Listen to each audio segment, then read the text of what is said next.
hay dos tipos de impétigo. El impétigo primario, que es este que ocurre alrededor de orificios naturales con costras amarillentas, y el secundario, también llamado impetiginización, que es una dermatosis que da mucha comezón, como puede ser una pediculosis, una dermatitis atópica o la misma sarna, y con nuestras uñas, al rascarlo, vamos a sobreinfectarlo.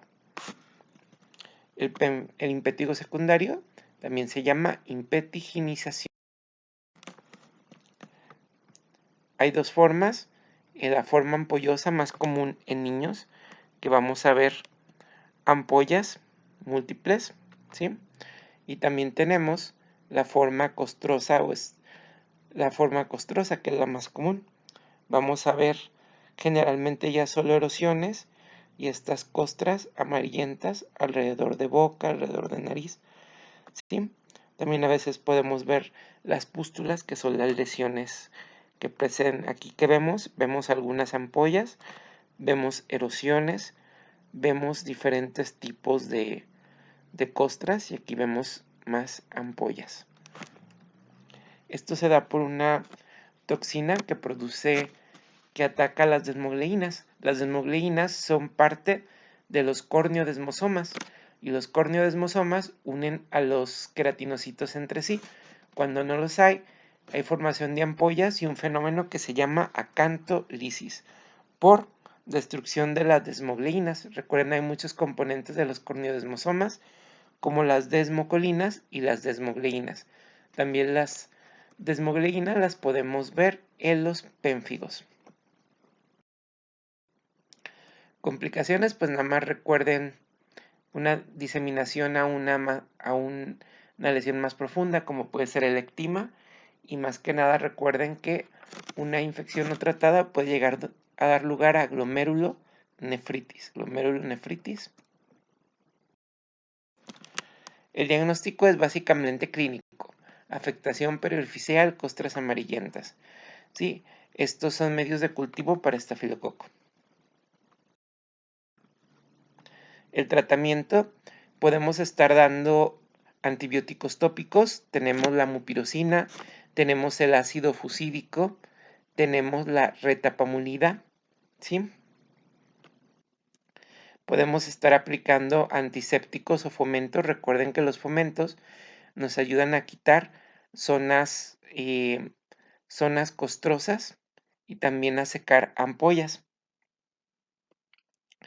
Si hay algún paciente con comorbilidades, con dermatitis atópica, con algo que nos pueda decir que se puede complicar, vamos a dar tratamiento sistémico. Hay varios medicamentos que podemos utilizar si son sensibles, y estos son sus grupos celulares y cómo actúan, ¿sí? Las cefalosporinas y las penicilinas son inhibidores de pared celular, mientras que la clindamicina y los macrólidos son inhibidores de una porción ribosomal que se llama 50X. Recuerden que hay 30 y 50X, 30 y 50S, que son los pesos de sedimentación. También hay 30S, ¿sí? ¿Por qué los antibióticos son como más específicos para estos ribosomas? Porque los de los mamíferos tienen diferente grado de, tienen diferente, pues sí, son 40 y 20S. Bueno, la ceftriaxona también inhibe pared celular, es lo mismo que la cefalexina, nada más es de segunda y de tercera generación, ¿sí? En caso de luego de que haya algún microorganismo resistente, podemos utilizar daptomicina, tecoplanina, vancomicina o linezolid. Vamos a ver una serie de diagnósticos diferenciales. Entre los diagnósticos diferenciales, aquí tenemos este montón de vesiculitas agrupadas en un área eritematosa, son propias de herpes simple. También aquí vemos eritema y múltiples vesiculitas. Pensar en herpes simple: cuando se afecta párpado, recuerden que puede haber queratitis y también daño en los ojos, ¿sí?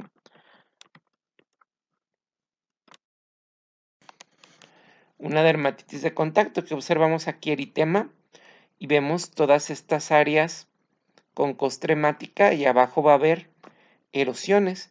También se encuentra aumentada y hiperpigmentada la piel y engrosada. Esto se llama liquenificación. Así se ve un eczema crónico. Y aquí es la causa. Generalmente em, estos brochecitos o a veces las hebillas, por el níquel que tienen, pueden estar causando dermatitis de contacto, ya sea alérgicas o también simplemente irritativas. Algunos sensibilizantes también pueden llegar a causar. Aquí vemos muchas vesículas sobre un área eritematosa, recordemos siempre el herpes, pero también una dermatitis de contacto aguda.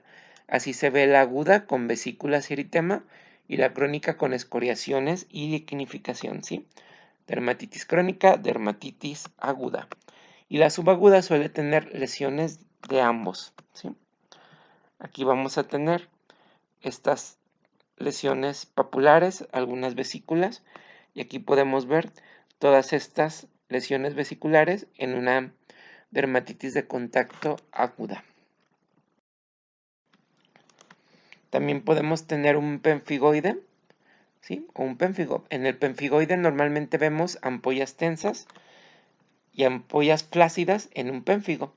Recuerden siempre sus lesiones elementales: ampollas tensas, ampollas flácidas, ¿sí? Erosiones cubiertas de una costra hemática, erosiones, costra, y esto es una escama, ¿sí? También podemos pensar en tiñas inflamatorias.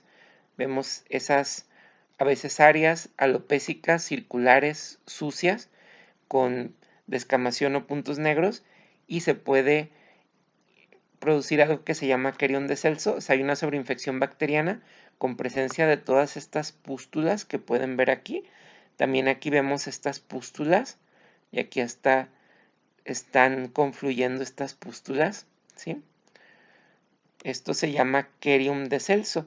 Aquí hay que dar tratamiento antibiótico y luego volvemos a tratar la escamita. Y aquí vemos un área alopécica, circular y sucia.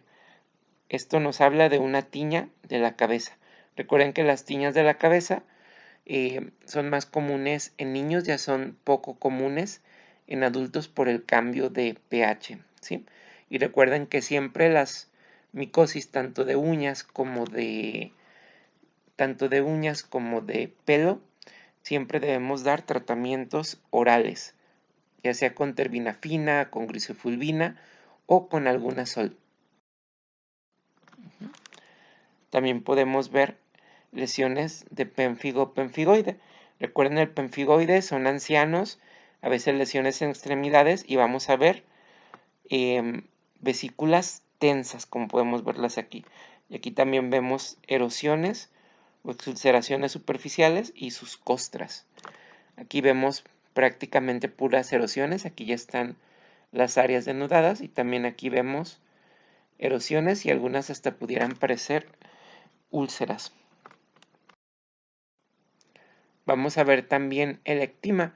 El ectima es un impétigo que se profundiza y va a dar lugar a esa úlcera con un borde eritematoso y dolorosa por una infección por estafilococo o estreptococo. El impétigo vamos a tener estas áreas ulceradas, el halo eritematoso, ¿sí? Úlceras con este halo eritematoso en un ectima, ¿sí? Los ectimas son propios de pacientes con desnutrición, alcoholismo. En climas tropicales afectan o suelen afectar comúnmente a los pliegues en inmunodeprimidos. También cuando vemos lesiones nodulares en pliegues podemos pensar una patología de áreas apocrinas, hidrosadenitis supurativa, que van a ser nódulos o gomas que van a presentarse en legiones apocrinas como axilas, ingles o genitales. A veces esto puede ser una puerta de entrada, una herida, y siempre recordemos las puertas de entrada también en los pies, las fisuras causadas por la onicomicosis, por una tiña interdigital que muchas veces solo tiene maceración o una fisuración. Normalmente va a empezar como una una pápula que se vuelve vesícula pústula y rápidamente se va a hacer una ulceración de 1 a 3 centímetros, redondeada, con un borde sucio y bordes eritemato violáceos. Puede estar cubierto de una costra amarilla. Aquí vemos un ectima, esta área eritematosa y la costrita. Puede haber fiebre o malestar general y como ya es más profunda, va a dejar una cicatriz, ¿sí? Afecta principalmente piernas, pliegues, glúteos. El diagnóstico, pues es un diagnóstico clínico. El tratamiento, vamos a dar tratamiento con antibióticos, ¿sí? Tanto el ectima como la erisipela, la celulitis, los impétigos extensos van a requerir que vemos siempre tratamiento tomado, ¿sí?